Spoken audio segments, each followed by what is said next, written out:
좀 이렇게 하시지 않고 참 은혜롭고 감동적입니다. 참 멜로디도 그렇고 화면에 띄어진 가사도 그렇고 이 준비한 말씀은 아닙니다만은 오늘 이렇게 특창을 들으면서 찬양을 들으면서 우리들의 영원한 본향 하늘을 자연스럽게 연상을 다시 한번 하게 되었습니다.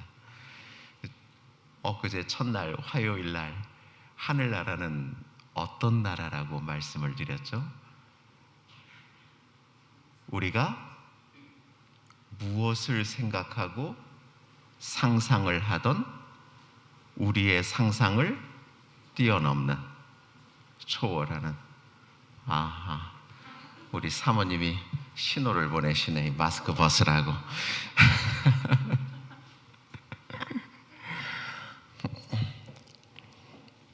어떤 때는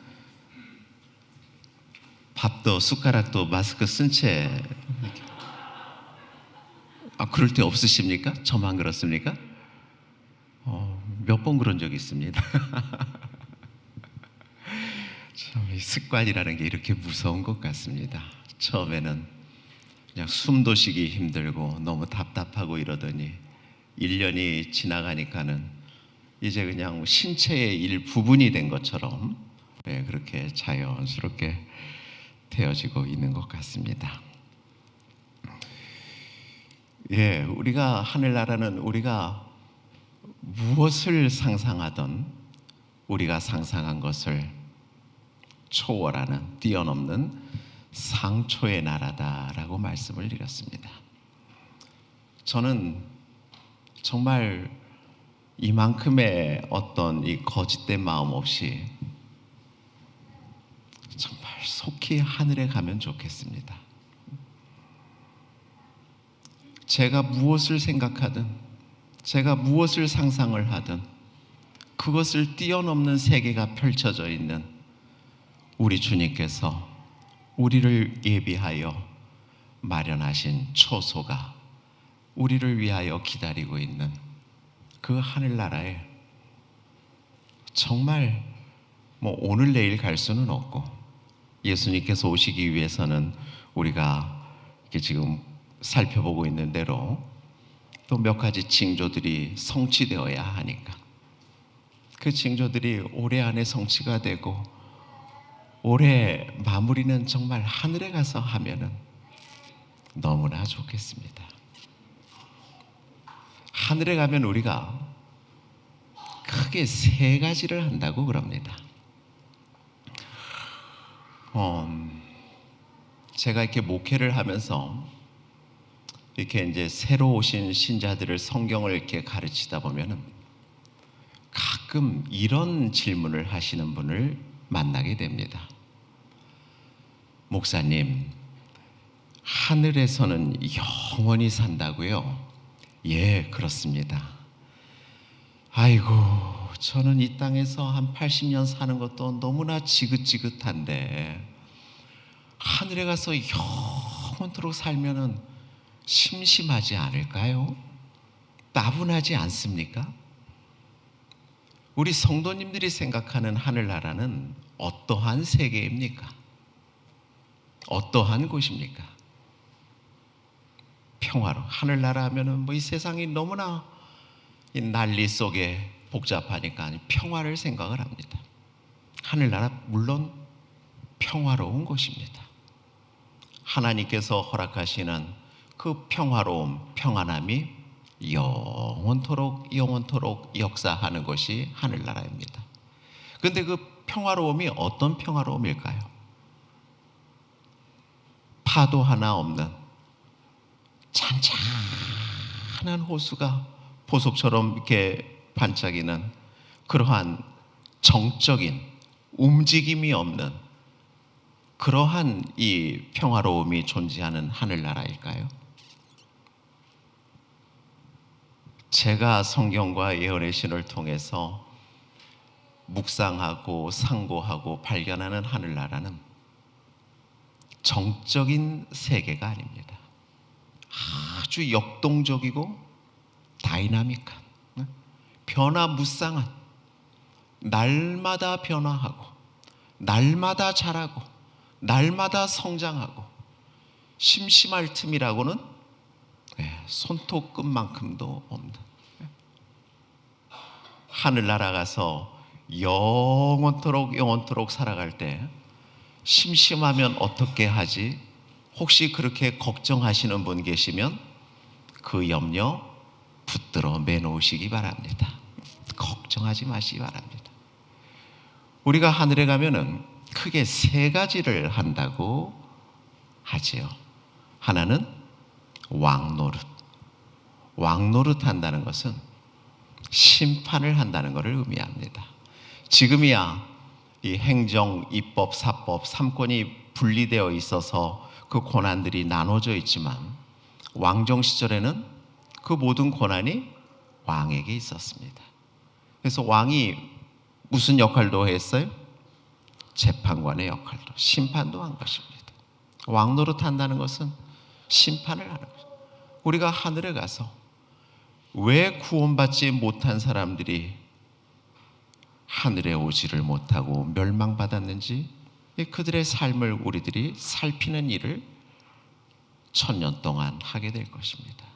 그러면서 하나님께서 얼마나 공의로우신 분이신지, 얼마나 멸망당한 그 사람들을 위하여서도 끝까지 사랑으로 대하셨는지 우리 모두가 이해를 하고, 심지어 누구까지도 대쟁투 마지막 부분에 보면은 죄의 아비 사단까지도, 사단은 회개는 하지 않지만 자신이 죽어 마땅한, 멸망받아 마땅한 존재라는 사실을 인정하고 사단의 존재가 사라짐을 대쟁투 마지막 부분은 설명하고 있습니다. 사단도 하나님의 공의에 대해서 받아들이고 자신이 멸망당할 수밖에 없는 존재임을 인정하고 사라지는 것입니다. 우리가 하늘에 가서 1000년 동안 그 왕노릇을 통하여서 그 하나님의 공의로우신 하나님, 사랑이 넘치는 하나님을 우리가 정말이지 우리의 온 몸을 다해서 느끼게 될 것입니다. 그리고 또 하나, 하늘에 가서 우리가 할 일이 무엇을 한다고요? 포도원을 가꾼다고 그러죠. 우리가 하늘에 가서 하는 일 중에 하나가 포도원입니다. 포도원을 가꾸는.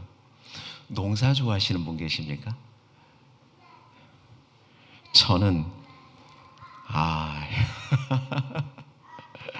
제가 이렇게 의정부 교회를 섬기기 전에 제가 이렇게 졸업한, 제가 학창 고등학교 학창 시절을 생활을 하였던 제 모교 그 한삼 고등학교 교목으로 있었습니다.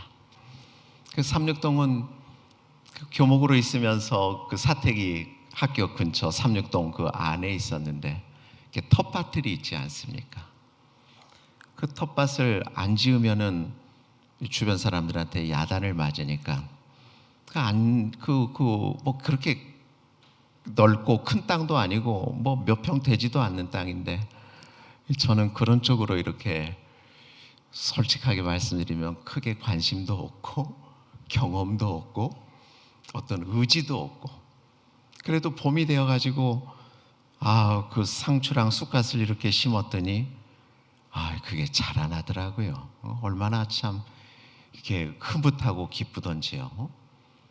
근데 상추 쑥갓만 자라면 좋겠는데 상추 쑥갓보다 웬 놈의 이 잡초 풀들이 그렇게 많이 자라나는지, 처음에는 그거를 이렇게 좀 뽑았는데 쉬운 일이 아니더라고요. 뭐 또 업무를 하고 뭐 또 말씀 준비하고 이러다 보면은 뭐 그렇게 거기에 이렇게 올인을 할 수가 없고, 어느 날 그 학교에서 이제 그 행정실에 있는 직원들이 이걸 제초 작업을 이렇게 한 번씩 하는데, 어느 날 학교에서 갔다 왔더니 제 그 텃밭이 아주 사라져 버렸어요. 이 행정실 직원이 그냥 거기가 텃밭인 줄을 모르고 풀들이 많이 있으니까 그냥 뭐 완전히 그냥 그런데 하늘에 가면은 포도원을 경작을 한다는 것입니다. 저에게 있어서 그게 기쁜 소식일까요? 아닐까요? 기쁜 소식이요? 복된 소식입니다. 복음입니다. 저는 하늘에 가서 저에게 주어진 포도원을 경작할 날을 손꼽아 기다리고 있습니다. 이 땅에서 농사를 짓는 것이 힘든 것은 왜 그럴까요? 죄 지은 우리 사람으로 말미암아 땅이 저주를 받았기 때문에. 그래서 땅이 무엇을 내는 것입니까? 엉겅퀴를 내고 가시를 내고 잡초를 내는 것입니다. 그러니까는 이 잡초를 볼 때마다 아유, 이 지긋지긋한 잡초, 이렇게 생각하시면 안 됩니다. 미안해 해야죠. 내 죄로 말미암아 땅이 저주를 받아서 이런 것들을 내고 있음에 인하여 회개하고 죄송한 마음을 가져야지요. 그런데 하늘에는 죄가 없는 것입니다. 그러니 하늘에 잡초가 있을까요? 어떤 해충이 있을까요? 가뭄이 있을까요? 홍수가 있을까요? 하늘에서 농사 짓는 게 뭐 그리 어렵겠습니까?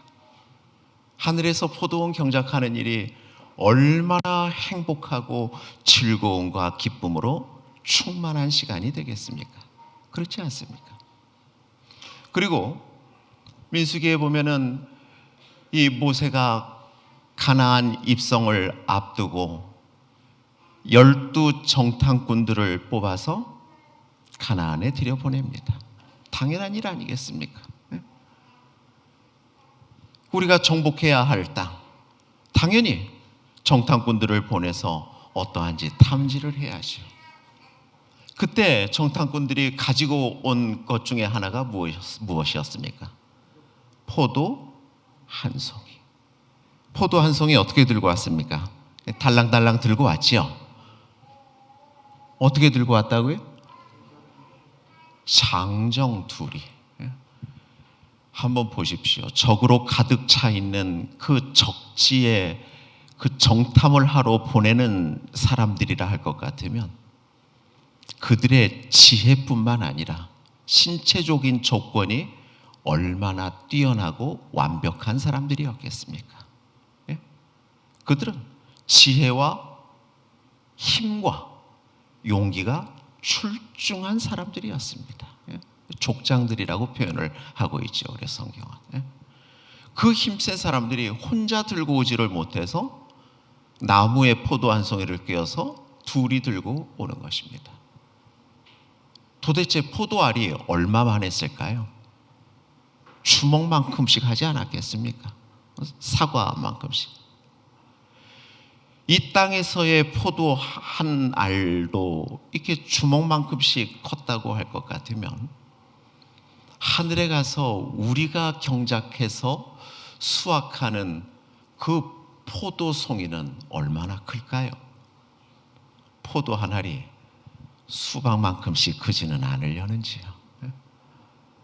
이 동남아 필리핀에 갔을 때 그 우리 성도님들 그 잭프루트라 그러죠. 잭프루트나 또 이 두리안들 좋아하십니까?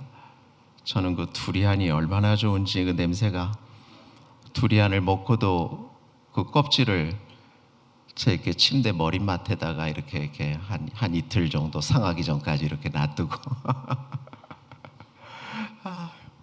그 큰 것들, 특히 잭프루 큰 것들은 정말 한 이만큼씩, 뭐 새끼 돼지만큼씩 그렇게 큰 것들이 이렇게 주렁주렁 나무에 달려 있는 것을 보고 참 신기해했던 그런 경험을 가지고 있지만, 하늘에서 우리가 경작하는 포도원에서 수확하는 이 포도 한 알갱이가 정말 그렇게 크지 않을까? 이러니 이거는 뭐 우리가 상상할 수 없는 이 세계가 하늘나라인 것입니다. 그리고 또 하나 우리가 하늘에 가서 할 일이 무엇입니까? 우주를 여행하는 일입니다. 여행 싫어하시는 분 계십니까? 저는 참 여행을 좋아합니다. 우리 성도님들과 함께 이 교회를 섬기는 우리 강 목사님은 여행 별로 안 좋아하더라고요. 좋아합니까? 제 몰래 합니까?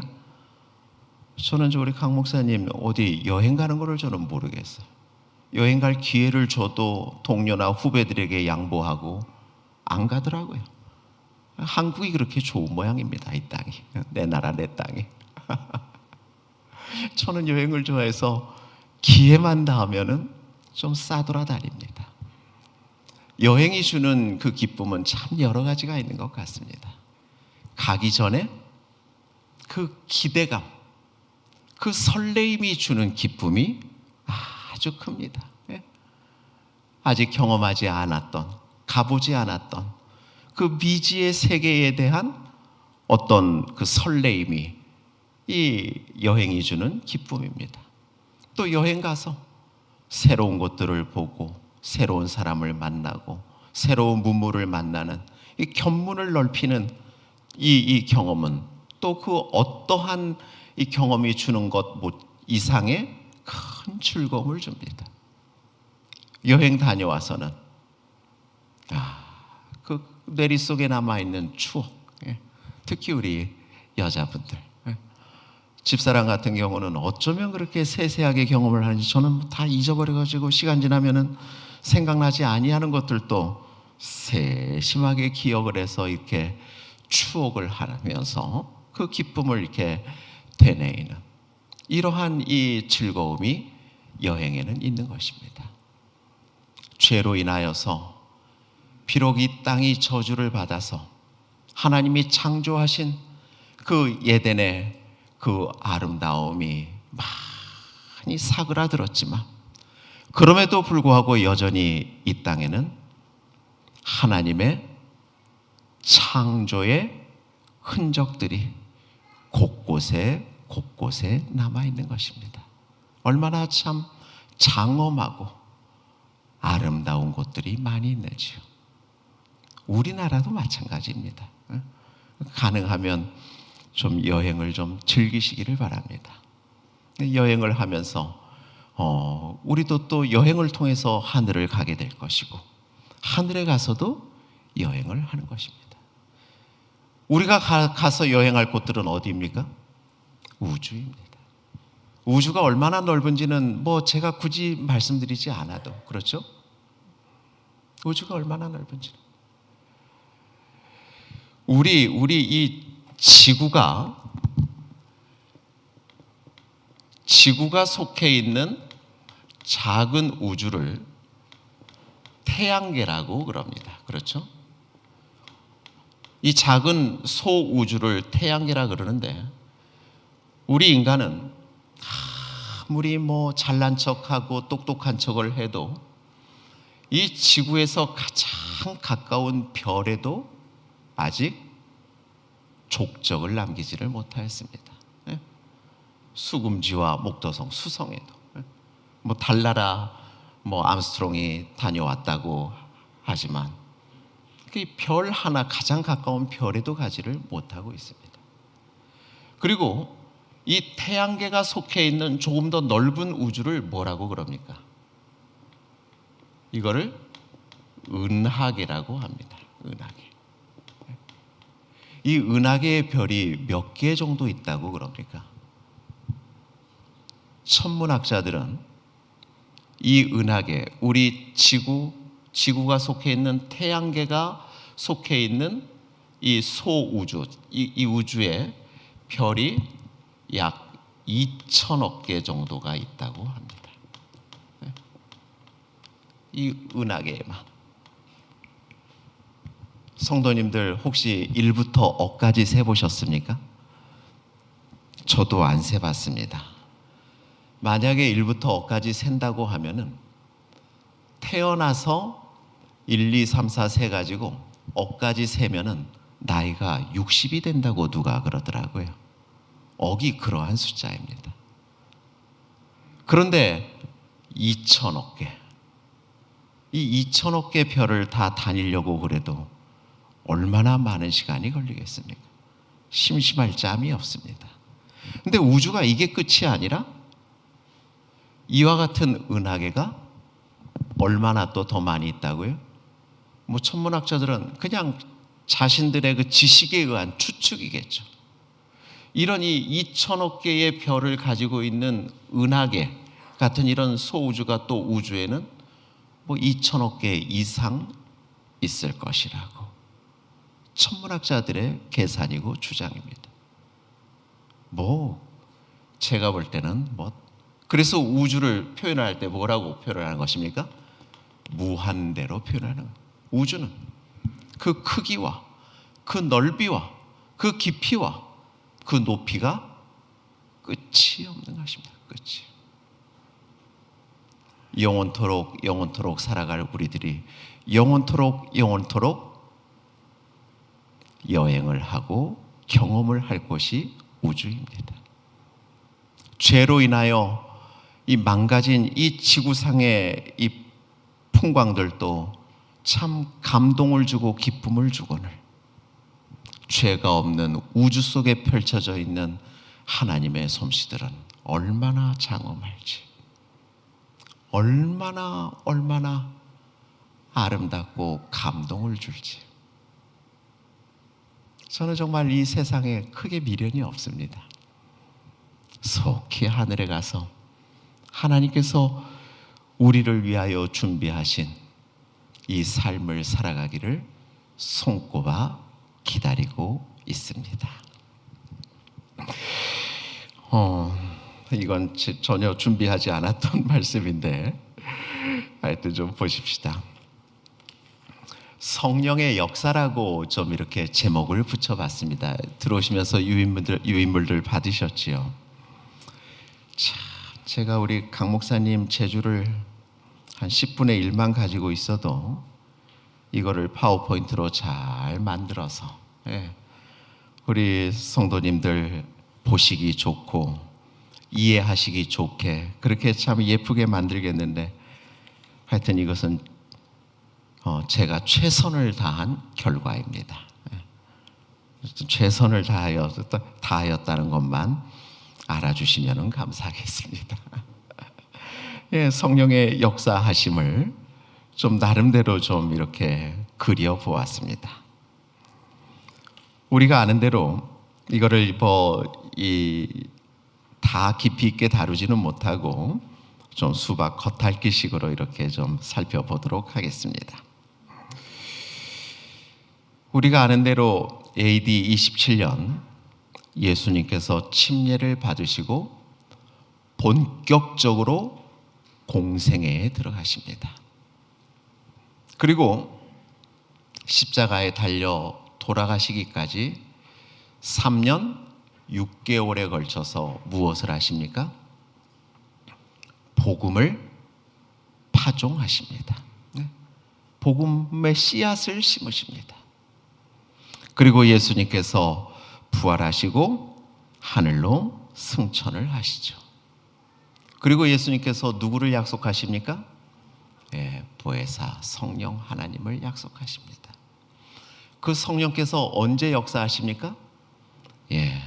예수님께서 승천하시고 열흘 후에 맞이한 오순절날 성령께서 역사하셔서 성령 충만함을 경험하게 됩니다. 그런데 이 성령 하나님을 가리켜서 성경과 이 예언의 시는 이른비 성령이라고 표현을 하고 있습니다.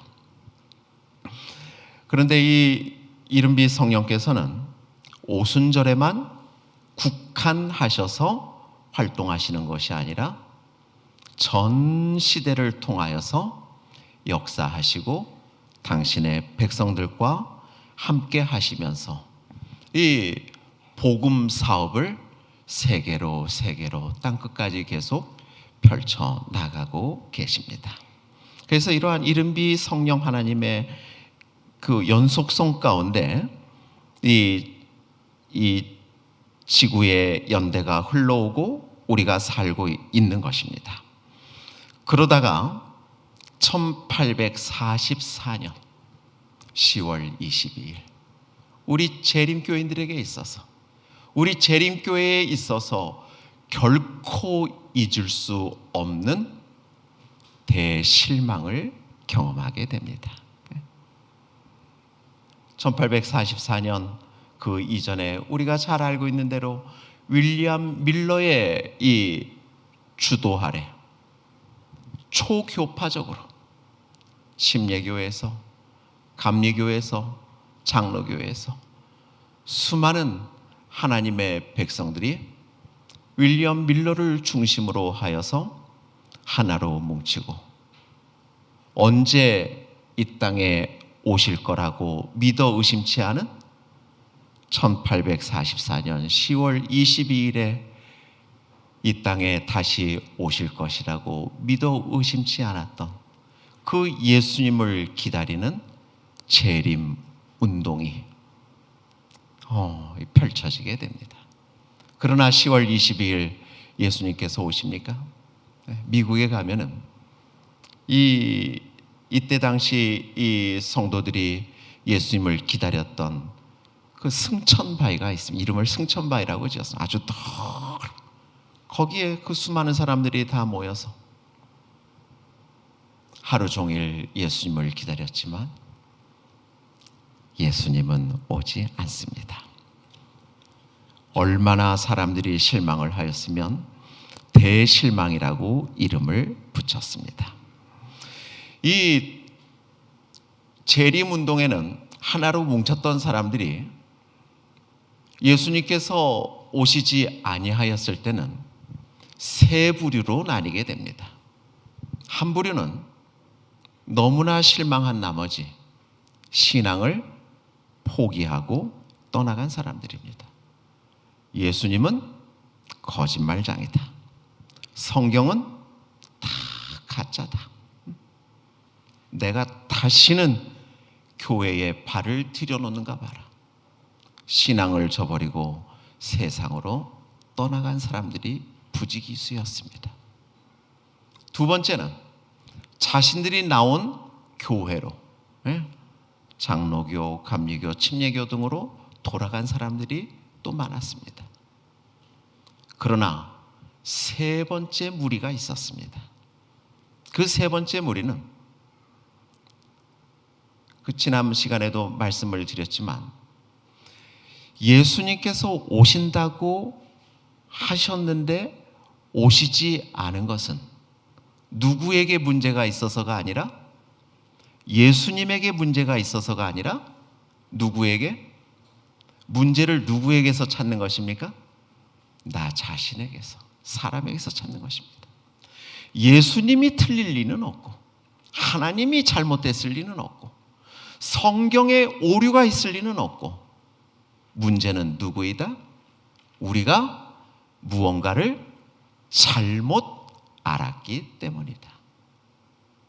그리하여서 자신을 돌아보고 자신을 더 성찰하며 더욱더 성경을 깊이 연구하는 무리들이 남게 된 것입니다. 이 무리들이 성경을 깊이 연구한 결과 자신들의 잘못을 발견하게 되는 것입니다. 1844년 10월 22일은 우리가 이 다니엘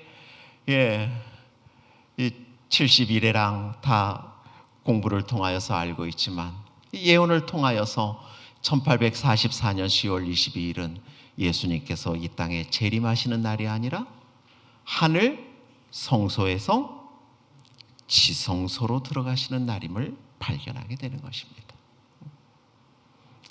그러면 그렇지, 하나님이 틀리실 리는 없지. 그러며 더욱더 하나님의 말씀에 순종하고 예수님과 동행하는 삶을 살아가는 가운데 그들이 교회를 조직을 하게 됩니다. 1863년. 그때 태동한 교회가 어느 교회입니까? 제7일 안식일 예수 재림교회. 우리들의 교회입니다. 우리 교회는 그러니까 어떤 교회예요? 말 그대로 예언의 성취를 이루며 태동한 교회예요. 말씀에 입각하여 탄생한 교회가 바로 우리 제7일 안식일 예수 재림교회입니다. 그래서 우리는 이 교회를 남은 교회라고 하는 것입니다. 하나님께서 이 마지막 때를 위하여 당신의 복음 사업을 마무리 짓기 위하여 마지막 도구로 활용하실 남은 무리, 남은 교회. 그 교회가 바로 우리 성도님들이 섬기고 있는 이 오남교회예요. 제가 섬기고 있는 의정부교회예요. 전국 각처의 전 세계. 이 우리나라에서만 보면은 우리 재림교회가 초라하게 보일 수가 있어요.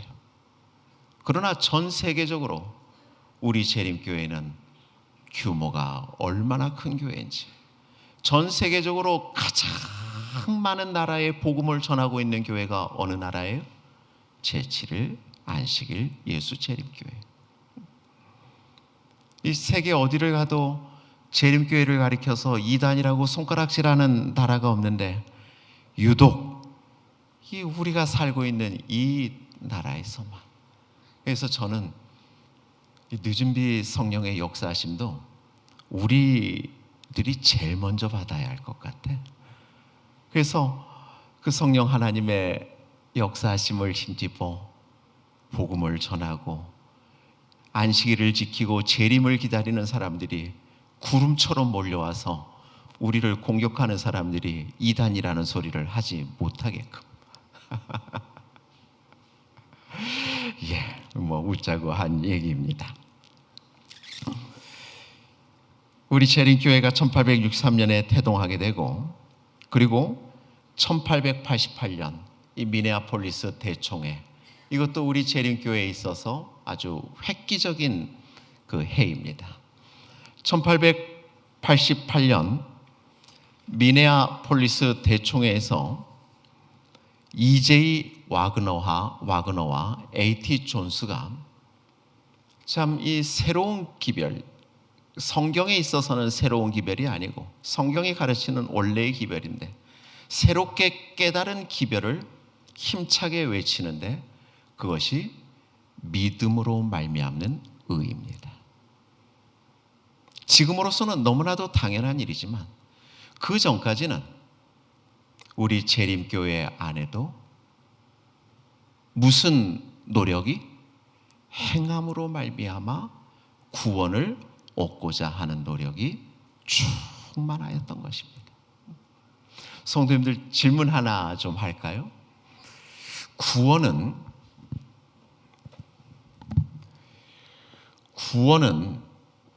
무엇으로 말미암아 얻습니까? 1번 오직 믿음으로, 2번 오직 행함으로. 아니다. 3번 믿음과 행함으로 말미암아 구원은 이루어지는 것이다. 어떤 게 맞습니까? 어떤 게 맞습니까? 확실합니까?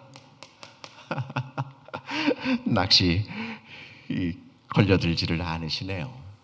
상당히 많은 분들이 3번에 손을 드는 경향이 있습니다. 무언가 믿음으로만 예수님을 믿어서 구원을 받으면은 뭔가 예수님께 좀 죄송스러운 생각이 있는 것입니다. 뭔가 내가 노력을 하고 뭔가 좀 이렇게 이루어서 구원을 얻어야 좀 만족감도 있고 예수님께 뭔가 좀 보여줄 수 있는 좀 이런 것도 있을 것 같은데 믿음으로만 구원을 얻는다? 그러나 성도님들, 거기에 대해서 너무 염려하실 필요 없는 것이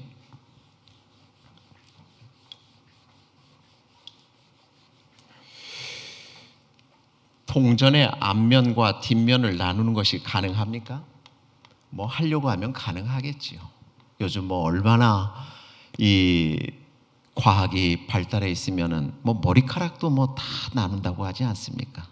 뭐 동전도 뭐 나누려면 나누겠지만 믿음과 행함은 동전의 앞면과 뒷면과도 같은 것입니다. 사실 믿음과 행함을 구분하려고 하는 것 자체가 참 어리석은 시도이죠. 그러니까는 이 구원은 이렇게 되는 것입니다. 예. 오직 예수 그리스도를 믿음으로 말미암아 구원을 얻는 것입니다. 네, 오직 다른 전제 조건은 아무것도 없습니다. 100% 믿음 외에 우리가 구원을 이루기 위하여 필요한 것은 한 가지도 0.00001%도 없습니다. 그래서 이 구원을 가리켜서 성경은 무엇이라고 말씀하고 있는 것입니까? 하나님의 선물이라고 말씀하고 있는 것입니다. 그렇다면 우리 성도님들, 안식일을 왜 지키십니까? 11조를 왜 월정 헌금을, 솔직히 뭐 참 요즘 같은 시절에는 먹고 살 걱정을 해야 할 수도 있는 뭐 그러한 상황 가운데 놓여질 수도 있는 것 아니겠습니까? 그런데 솔직히 그 10분의 1, 100만 원 중에 10만 원 작은 돈입니까? 아니요. 왜 그거를 구분을 하여서 하나님께 드리는 것입니까? 안식일. 얼마나 상황에 따라서는 뭐 가야 할 곳도 뭐 해야 할 일도, 그렇지만 왜 우리가 안식일을 구별하여서 11조를 구별하여서 지키고 드리는 것입니까? 이유가 무엇입니까? 구원받기 위하여서? 예. 구원을 받았기 때문에. 구원 받기 위해서가 아니라 구원을 받았기 때문에. 그래서 이 행함을 다른 말로 무엇이라고 하는 것입니까? 순종이라고 하는 것입니다. 구원의 전제 조건은 믿음이고, 믿음으로 말미암아 구원받은 사람은 뭐 하게 되어 있는 것입니까? 순종하게 되어 있는 것입니다. 예. 아멘, 아멘. 예, 나를 구원해 주신 그 하나님을, 우리 주님을 사랑하니까, 진정 사랑을 깨달으면 아까운 것이 없는 것입니다. 오늘 자꾸 딴 얘기를 하는데, 그 인도의 성자 그 순달사이라는 사람이 있습니다. 네, 티벳. 이 순달사이는 인도의 아주 이 귀족 집안에 태어났는데 예수님을 받아들이고, 그리고 이 티벳은 그 라마교를 믿는 이 불교의 또 다른 좀 이렇게 변형된 이 종교인데, 달라이 라마 뭐 아시죠? 그 티벳 사람들에게 복음을 전하기 위하여서 그의 평생을 바친 사람입니다. 히말라야를 이렇게 넘을 때 그 일행과 더불어서 히말라야를 넘어 티벳을 가는데 눈보라가 휘몰아치고 눈이 많이 쌓여서 정말 이렇게 생명을 잃을 수도 있는 그러한 이 날씨 속에 걸어가고 있는데 해는 어두워지고 있고, 얼마쯤 걸어가다 보니 발에 뭐가 걸리는 게 있는 것입니다. 보니 사람이 쓰러져서 눈에 덮여 있는 것입니다. 이렇게 판에서 봤더니 아직 생명이 남아 있는 것입니다. 들으셨죠? 일행은 어떻게 하자는 것입니까? 이 사람 데리고 가면 우리도 죽는다. 안 됐지만 우리라도 살기 위해서 그냥 가자. 순달사이는 어떻게 합니까? 무슨 말이냐? 데리고 가자. 어떻게 살아있는데 그냥 놔두고 간단 말이냐? 결국 그 일행은 그냥 갑니다. 순달사이는 그 눈 폭풍이 몰아치는 그 밤에 혼자 가기도 힘든 그 눈길을 그 사람을 짊어지고 가는 것입니다.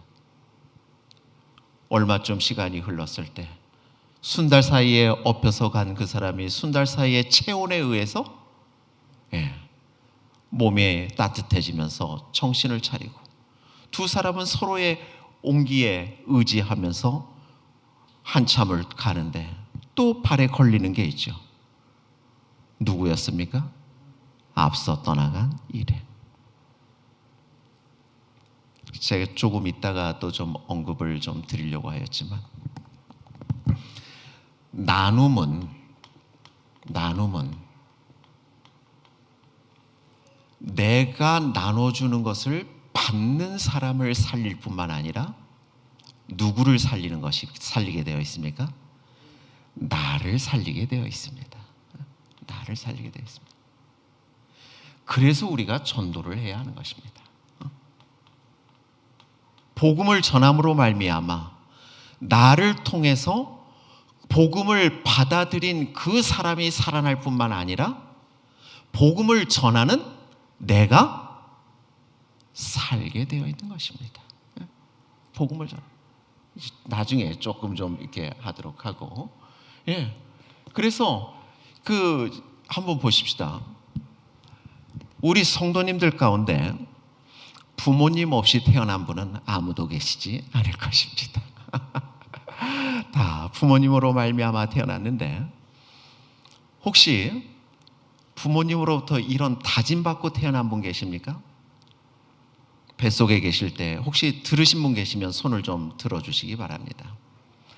야, 내가 너를 지금 낳을까 말까 고민 중에 있다. 응?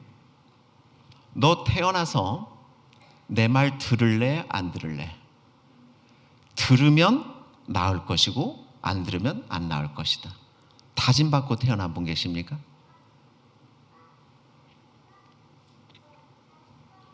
구원도 똑같습니다. 네가 내 말 들으면 너를 구원해주고, 내 말 듣지 않으면 너 구원 없어. 우리 하나님은 이런 분이 아니신 것입니다. 우리 하나님은 나의 행함, 나의 순종과 상관없이 나를 구원해 주시는 분이신 것입니다. 그 사랑에, 우리 장로님, 그 사랑에 너무나 감격하고 감사하여, 나를 낳아준 부모님에게 감사하여 부모님 말씀에 따르고 순종하는 것처럼 나를 구원하여 주신 예수님이 너무나 감사하여서 그 예수님의 말씀에 순종하는 것입니다. 이것이 우리의 삶인 것입니다. 이러니 어떻게 믿음과 행함을 분리할 수가 있겠습니까? 그래서 우리 성도님들 다 100% 말씀하신 대로, 말씀하신 대로 우리가 교회를 나오고 안식일을 지키고 신앙생활을 하고 나누고 베품의 생활을 하고, 이것은 구원을 이루기 위해서가 아니라 나를 구원하여 주신 하나님께서 원하시는 것이기 때문에, 나를 구원하여 주신 예수님께서 명령하신 것이기 때문에 이유 없이 따르는 것입니다. 순종에 무슨 이유가 있고 무슨 조건이 있습니까? 율법에 순종하는 이것이 어떻게 율법주의입니까? 만약에 율법주의는 무엇이 율법주의예요? 안식일을 지킴으로 말미암아 구원을 이루려고 한다면 그게 율법주의죠. 그러나 우리는 그런 삶이 아니지 않습니까? 한때는 좀 그런 비슷한 삶을 살았어요. 그래서 뭐만 먹어도, 고춧가루만 먹어도 구원받지 못할까 벌벌 떨면서 참 그러한 삶을 우리들이 산 때도 있어요. 그러나 우리가 점점 밝은 빛을, 하나님께서 주신 밝은 빛을 깨달아가면서 우리가 믿음과 순종과 구원의 관계를 분명하게 깨닫는 가운데 살고 있는 것 아니겠습니까? 너무나 감사한 일이죠. 예. 그래서 이 1888년 이 미네아폴리스 대총회에서 이제이 와그너와 A.T. 존스가 믿음으로 말미암는 의를 주창하며 우리 재림교회의 근간이 행함으로 말미암는 의가 아니라 믿음으로 말미암는 의가 근간을 이루는 계기가 되게 되는 것입니다. 매우 중요한 이 연대고 또 사건입니다. 예, 이렇게 하면서 시간이 흘러 지금 현재에 이르게 된 것이지요. 그리고 지금은 이 이른비 성령과 늦은비 성령이 공존하는 기간으로 받아들이시면 되겠습니다. 깊이 있게 설명을 할 수는 없고, 그리고 사실 오늘 좀 이 일요일 법령에 대해서 좀 살펴보려고 그랬는데, 일요일 법령, 우리 성도님들 일요일 법령에 관심 있으십니까? 관심 없는 분 계십니까?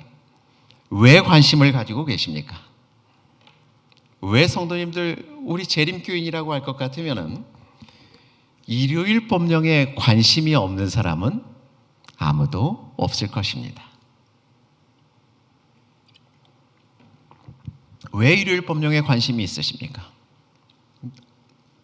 예수님의 재림을 맞이하는 우리들의 삶에 있어서 너무나 중요한 사건이기 때문에. 그런데 일요일 법령에 관심이 있는 이유가 진정 예수님을 맞이하기 위하여 성령 충만한 삶을 살며 준비되어 있기 때문에 관심을 갖는 것일까요? 아니면 지금은 그냥 좀 대충 좀 세상 사는 재미도 좀 느끼고 세상살이 좀 이 기쁨도 맛보고 그렇게 하다가 무엇이 내리면, 일요일 법령이 내리면 그때 가서 정신 차리고 준비하기 위해서 이러한 이 목적 가운데, 이 마음 가운데 일요일 법령에 관심이 있는 것일까요? 어느 쪽입니까? 저는 한때 솔직히 후자였었습니다. 이 좀 세상 좀 살아가서 가다가 무엇이 내리면, 일요일 법령이 선포되면 그때 가서 이제 화들짝 놀라서 정신 차리고. 성도님들,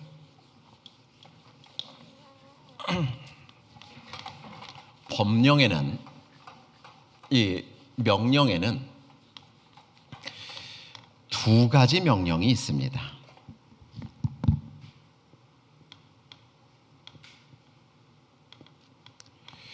명령에는 예행명령이 있고 집행명령이 있습니다.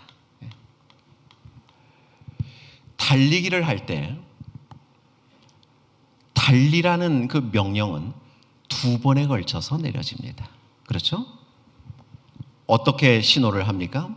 학교 다닐 때 선생님들이 준비, 땅. 두 가지는 명령입니다. 그런데 준비는 무슨 명령이에요? 준비는 예행명령입니다. 땅은 집행명령입니다. 앞뒤 보지 말고 사정없이 뛰라는 것입니다. 일요일 법령은 준비하라는, 늦은비 성령을 받기 위하여 그때 가서 이제 회심하고 정신 차리고 각성하고 이렇게 삶을 정리하고 이렇게 준비하라는 예행명령일까요?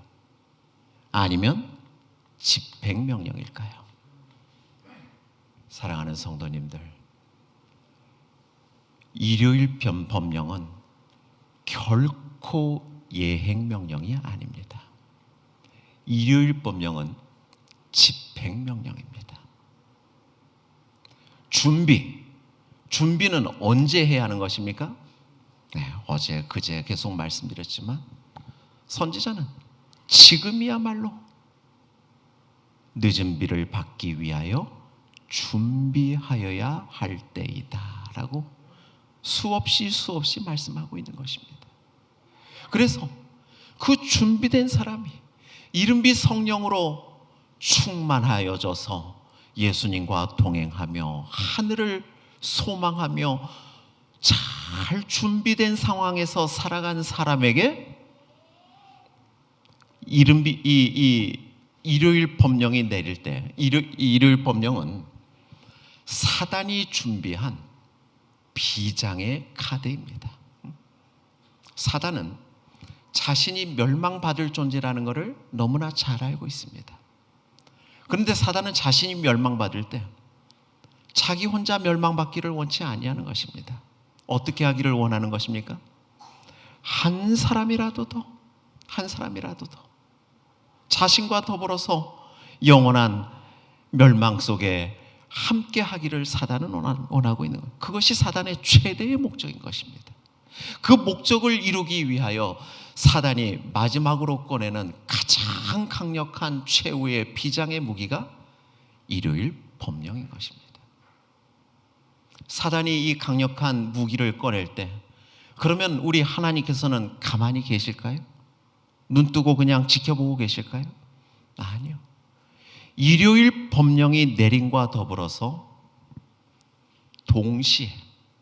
동시다발적으로 하나님께서 당신의 비장의 무기를 우리들에게 쥐어주시고 입혀주시는데, 그것이 본격적인 늦은비 성령 하나님의 역사하심이신 것입니다. 사단의 비장의 무기에 맞서서 하나님께서, 성령께서 당신의 능력으로 우리에게 전신갑주를 입혀주시는 것입니다. 그때 우리는 슈퍼맨이 되는 것입니다. 수많은 이적들을 우리가 행하게 될 것입니다. 죽어가는 병자들을 고칠 것이고, 방언의 은사, 세상에 그 어떤 언어를 쓰고 있는 사람과도 의사소통을 우리는 자연스럽게 하게 될 것입니다. 그러한 이 성령께서 주신 능력을 힘입어서 우리는 복음을 힘차게 전하게 될 것이고, 우리의 복된 소식을 전하는 이 전파함으로 말미암아 수많은 사람들, 이른비 성령의 능력을 힘입었던 초대교인들이 전하였을 때 하루 3,000명씩 회개하고 예수님을 받아들였던 그때보다도 더 놀라운 역사들이 우리들의 삶을 통해서 이루어지게 될 것입니다. 초대교회 때 이른비 성령의 능력을 힘입어서 3,000명씩이 회개를 하였다면, 늦은비 때는 그 몇 배, 10배라도 그와 같은 놀라운 일을 행하는 주인공들이 우리가 될 것이라고 선지자는 분명하게 말씀하고 계시는 것입니다. 그 늦은비의 주역들, 바로 우리 오남교회 모든 성도님들이 되시게 되기를 주님의 이름으로 축복합니다. 그렇게 해서 이제 이 일요일 법령과 늦은비 성령께서 동시다발적으로 이제 이렇게 일어나게 될 것인데, 일요일 법령이 선포될 때, 그때가 선지자는 우리가 살고 있는 이 도시를 떠날 때라고 말씀하고 있습니다. 여기서 이 시골 생활, 시간이 없어서 잠깐만 말씀을 드리면은, 이 시골 생활에 대해서 참 우리가 잘못 이해하여서 그 후유증을 오늘날까지도, 한때 우리 교회가 아주 잘하는 것이 무엇이었었지요?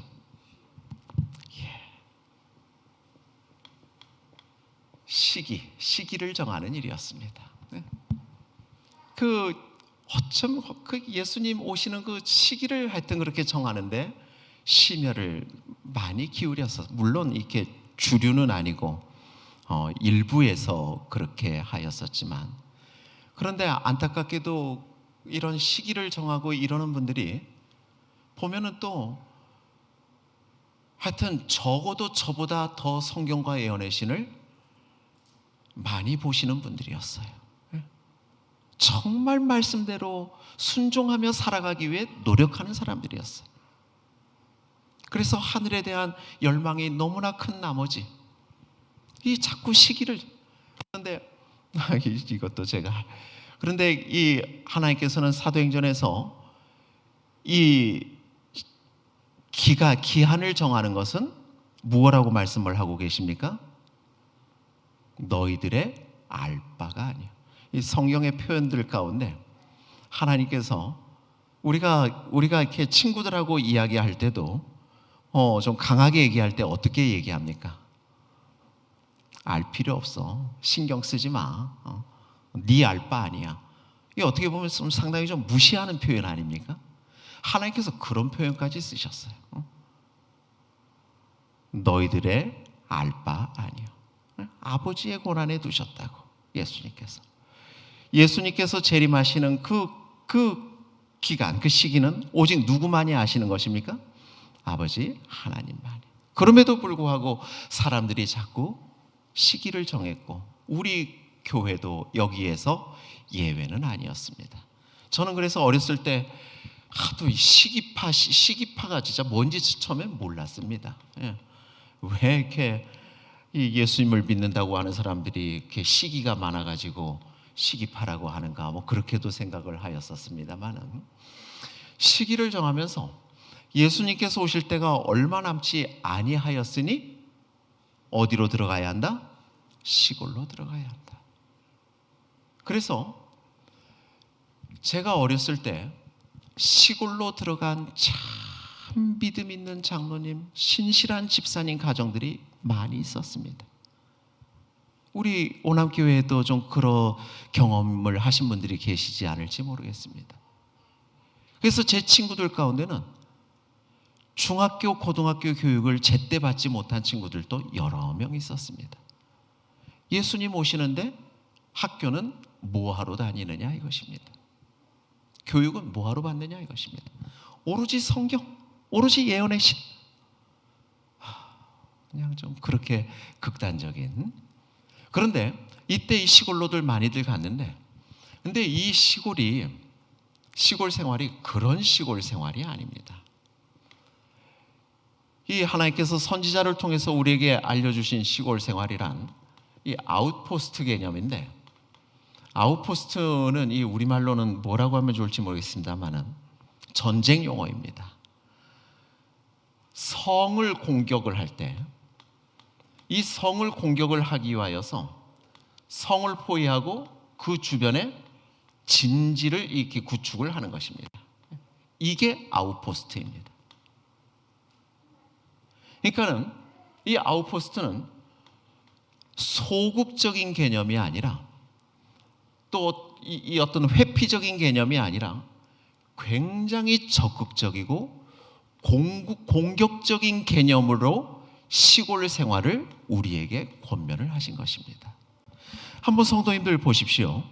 일요일 법령이 선포되는 순간 우리는 이 좀 도시를 떠나서 시골로 가야 할 터인데, 이때 어디 지리산이나 설악산이나 산골짜기로 나만 살겠다고, 내 가족만 구원하겠다고 들어가면은 늦은 비 성령으로부터 받은 그 능력은 어디다가 활용을 합니까?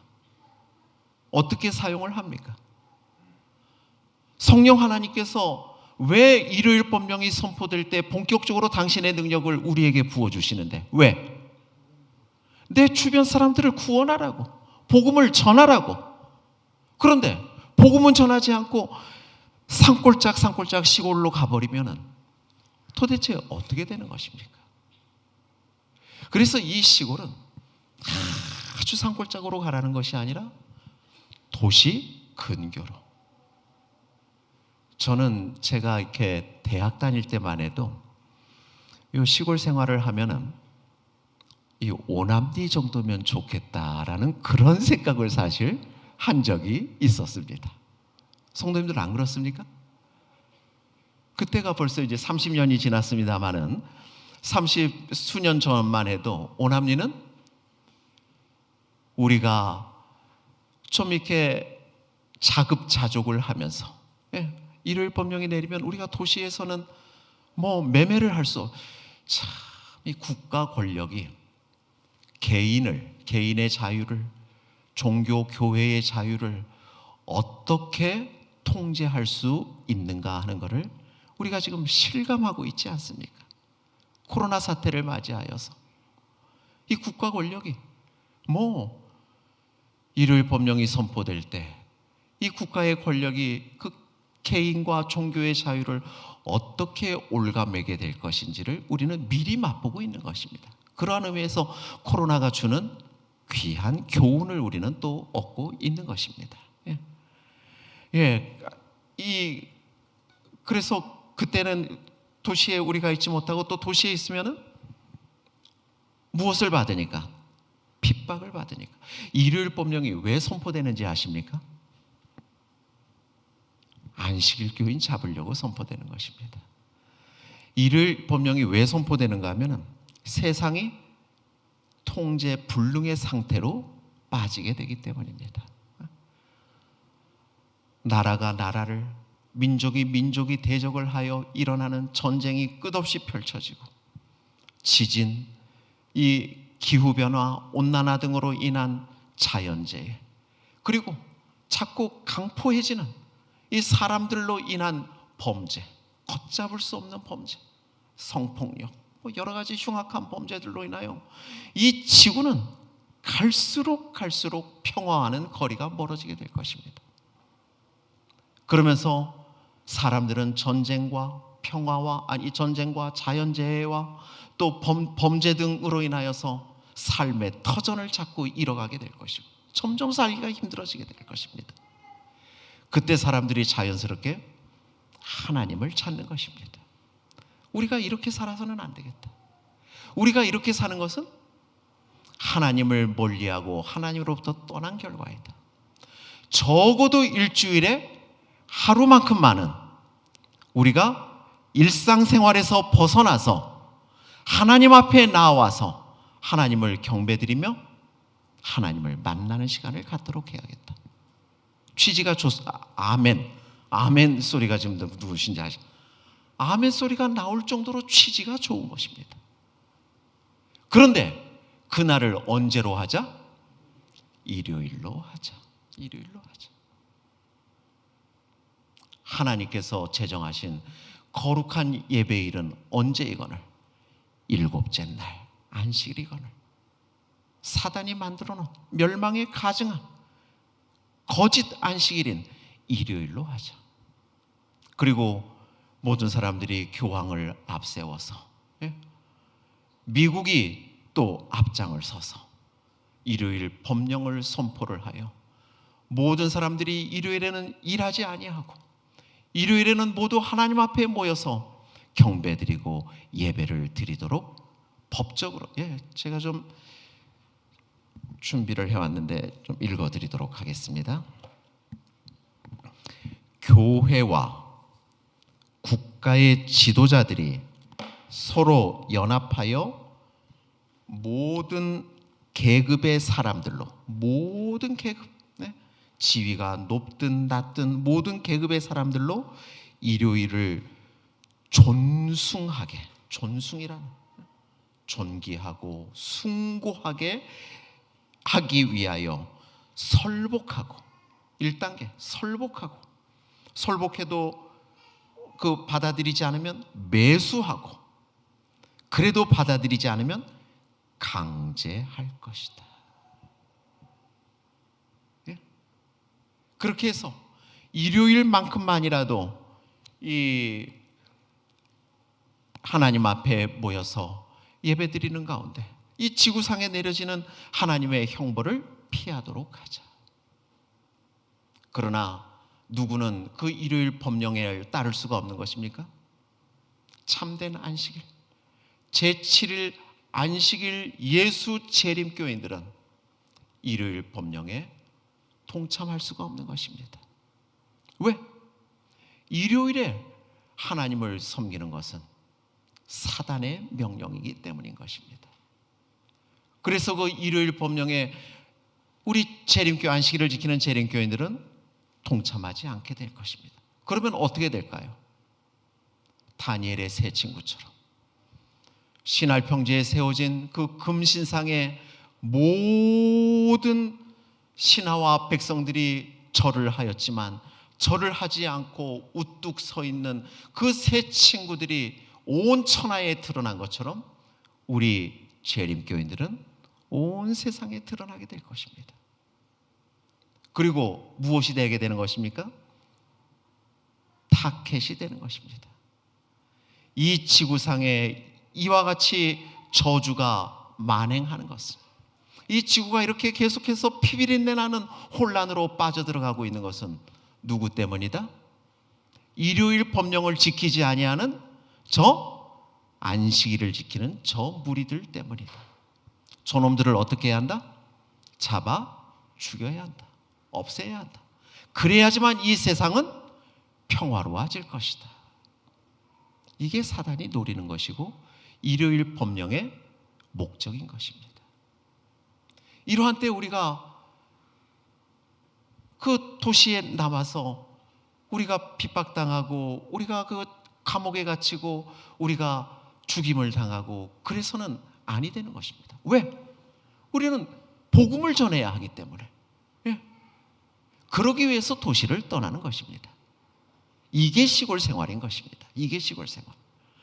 그래서 저는 오남리쯤이면 좋겠다라고 생각을 했던 것입니다. 그때 오남리는 참 그러기에 적합한 환경을 가지고 있었습니다.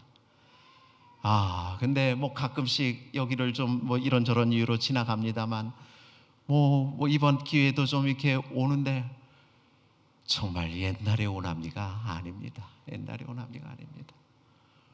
무슨 경찰서가 죄 짓는 사람이 많아서 그렇게 큰 경찰서가 들어서 있습니까? 뭐 지하철역도 뭐 들어선다고. 저보다 이제 몇 년 앞서서 은퇴하는 이 선배 목사님들이 오남에다가 집을 많이 사셨어. 가지고는 집값 많이 올랐다고 좋아들. 이 시골 오남이 어떻게 그냥 이렇게 발전을 하고 이렇게 그냥 참 빛가번쩍해진 동네가 됐는지 시골 생활하기 위해서 조금은 좀 더 멀리 가야 할 것 같습니다. 그래서 이 시골 생활은 무엇을 공략하기 위하여? 도시를 공략하기 위하여, 효과적으로 도시를 공략하기 위하여 우리가 이 자급자족할 수 있는 그 정도의 이 근교를 가리키는 것이지, 나 혼자 살기 위해 내 가족들만 구원하기 위해 어디 정말 산골 골짜기로 가는 그러한 것이 아닌 것입니다. 이것을 우리가 좀 분명히 하여야 할 것입니다. 자, 그리고 일요일 법령이 선포될 때 큰 흔들림이 우리 교회 내에 있을 것입니다. 흔들림은 이미 시작하고 있습니까? 무엇도 흔들림입니까? 지금 우리가 겪고 있는 코로나 사태도 참 이 코로나 사태로 인하여서 안타깝게도 이렇게 신앙을 이렇게 떠난 분들이 여기저기 계심을 우리가 눈으로 목격을 하고 있습니다. 일요일 법령 때는 뭐 지금의 흔들림과는 비교도 할 수 없는 큰 흔들림이 우리 교회 내에 있을 터인데, 여기에 대해서는 제가 좀 내일 흔들림에 대해서는 좀 별도로 기별을 전하도록 하겠습니다. 말씀을 마무리 지어야 하겠습니다. 말씀을 마무리 지으면서 한 가지만, 시골 생활을 하는 이유는 전도, 복음을 전하기 위하여서라고 말씀을 드렸습니다. 정말 성령 충만한 사람의 겉으로 드러나는 그 증거는 전도하는 것입니다. 왜냐하면 우리 하나님께서는 우리는 뭐 물론 말할 것도 없고 구원 열차 티켓을 예매해 놓은 우리는 말할 것도 없고 이 세상의 모든 사람들 가운데 단 한 명도 멸망받기를 원치 아니하시기 때문입니다. 디모데전서 2장 4절에 볼 것 같으면은 시간이 없어서 바로 읽겠습니다. 디모데전서 2장 4절 하나님은 모든 사람이 구원을 받으며 진리를 이루는데 이르기를 원하시느니라. 베드로후서 3장 9절 베드로후서 3장 9절 아무도 멸망치 않고 다 회개하기에 이르기를 원하시느니라. 에스겔 33장 11절 나는 악인의 죽는 것을 기뻐하지 아니하고. 이 악인에는 누구도 들어갈까요?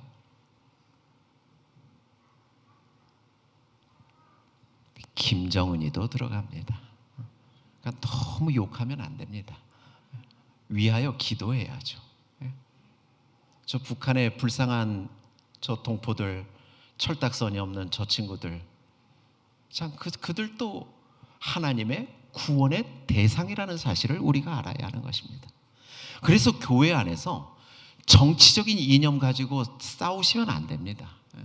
진보니 보수니 그래서 뭐 그 이념이 다르다 그래가지고 어떤 경우는 그냥 막 난리가 나기도 하는 것입니다. 교회에서 그런 일이 일어나서는 절대로 아니 되는 것입니다. 얼마든지 정치적인 그 내 주장, 내 가치관을 가질 수는 있지만 그렇다고 해서 나하고 정치적인 이념이 다르다고 해서 그 사람이 적은 아닌 것입니다. 다 그들도 하나님의 아들, 딸이요 구원의 대상이요 내가 위하여 기도할 사람인 것이죠. 이게 우리 그리스도인의 자세인 것입니다.